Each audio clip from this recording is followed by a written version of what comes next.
and about 25% of our addictions money.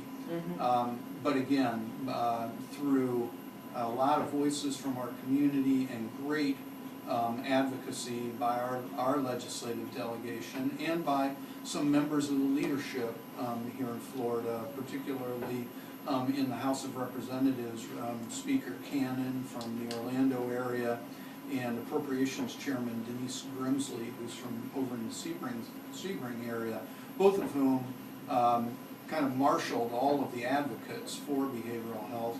We actually came out of this session with level funding, the same level of funding that we had last year, when so many areas of state government were decimated. So, well, it's good to know, even though we want more funding in education, we want more funding in a lot of programs, but it's good to know that they at least recognize the need in terms of the mental health field, because as we have continually said throughout the program, it's so much better if individuals are able to be productive and able to sustain themselves as opposed to depending on others to a great extent. If these individuals who are able to, with a nominal amount of funding, be able to be a part of the community, to play a very important role in the community, and that's from, you know, prenatal straight up to, and I know you guys work with some elderly programs as well. So there's a wide range of services that you provide to the entire demographic of our actually two-county area, right. And it's key to, again, helping to keep our communities healthy. And the individuals that are part of that community, if they're healthy, the community is healthy. And as I've said before, it goes straight on through the world.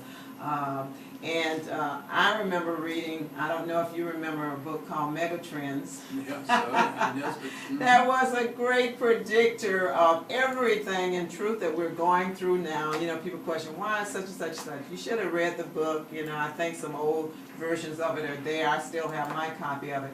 But one of the things that he talked about was the fact that there would be an increased need for mental health types of services, that people would have problems, mental issues, and not just in terms of, you talked about heredity and you talked about some of the pressures. I've had you know, a speaker on, a guest, to talk about the traumas that people go through, which could be anywhere from a minor trauma to a great and horrific trauma that they deal with, and then trying to cope with that.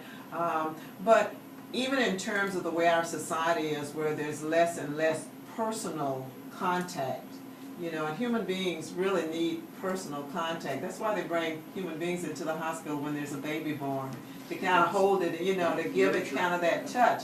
But more and more our society is doing less and less of that as we get into our electronic age, and we've got, you know, the phone messaging and all of the other kind of stuff, and emails and all of that, so there's not as much contact, human contact, as there has been.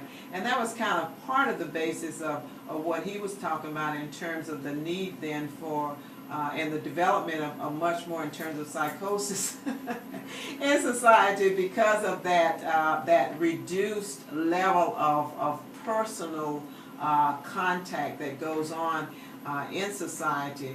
And you and I, one of the things that I'd ask you early on, because we've talked about the need for funding, continued funding, and for that to be really not an added thought, an additional thought, but a first thought in terms of meeting the needs in the community, in terms of funding your programs.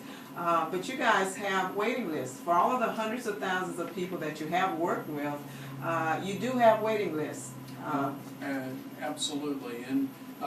And those waiting lists can be matters of life and death. I mean, take an individual who is in need of detox services, and all of our beds are full.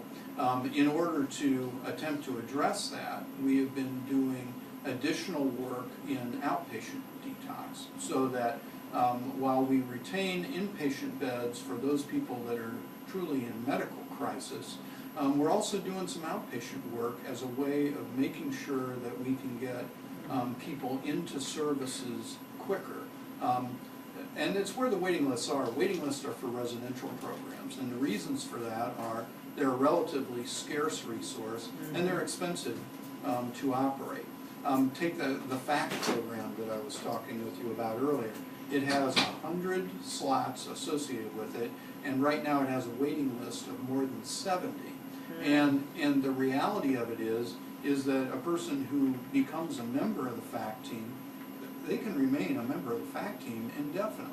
When you suffer from schizophrenia or bipolar disorder, you can bring the illness into remission, but you cannot cure the illness. And so the way that you keep the symptoms under control is to take your medication, have regular therapy, keep in contact with others, those types of things. So across our residential programs, we have waiting lists. And some people say, well, the way to address that is to do more on an outpatient basis. And we're attempting to do that. But by the same token, we're also attempting to try and diversify ways that we have of bringing revenue into the center. And that's where Vince Carter Sanctuary comes in. Now, you and I both know Ernie Cantley. He's a saint in this community, a pillar of the community. He ran Stewart-Marchman Center, and with me working for him for a big chunk of that, he was the CEO at Stewart-Marchman Center from 1981 to 2005. And, I started working with Ernie in 1989. We were talking about this last night, because one of the first conversations I remember having with him was, he said, Chet, we're gonna operate a private model treatment center in Flagler County, and we're gonna use that operation to help to support our mission here in the community, which is providing services for everybody. And so right from the beginning, I'm like, yeah, I'm with you, Ernie. Let's say, we'll figure out how to get it done. Well, it took a long time to figure out how to get it done, but when Ernie moved out of the CEO chair and moved over to the foundation, he just took on that mantle and he said, by golly, I'm going to raise the millions of dollars necessary to build a facility that can then do that kind of work. And so he went to work on that in 2005, and he and the other members of the foundation, Jim Foster, Pete Huebner, Larry Kelly, some other pillars in our community, set to work on this capital campaign to build that treatment center up in Bunnell. And when they sat down and they talked with Vince and Michelle Carter, out of that came really this project. And when Vince and his mom agreed, yeah, we're going to make the lead contribution to this center, we're going to put up $1.6 million towards the construction of this facility, then everything took off from there. And the Vince Carter Sanctuary, as of today, because today is June 30th, the last day of our fiscal year, the operation is 2 years old, and it has, in its first year of operation, we averaged each day about 11 clients in the beds up there at the center.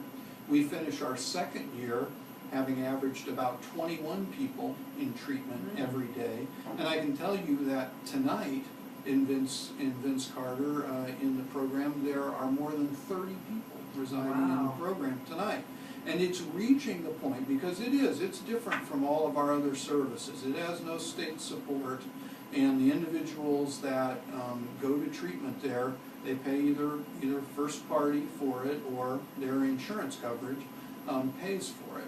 And as this program grows, and we're to the point now, as we consistently can have 30, 40, and we believe ultimately we're going to be able to have up to 60 to 70 people in the treatment program at any given time, it starts to throw off revenues, which for us as a nonprofit, we then allocate to addressing those waiting lists and those areas where we don't have enough treatment to go around for those people here in the community that otherwise wouldn't be able to access treatment at all. So I'll tell you, the gift of Ernie Cantley, those community leaders, and then Vince and Michelle Carter stepping up, and then other, there were other large contributors to that project too, but that was that lead donation that got things rolling.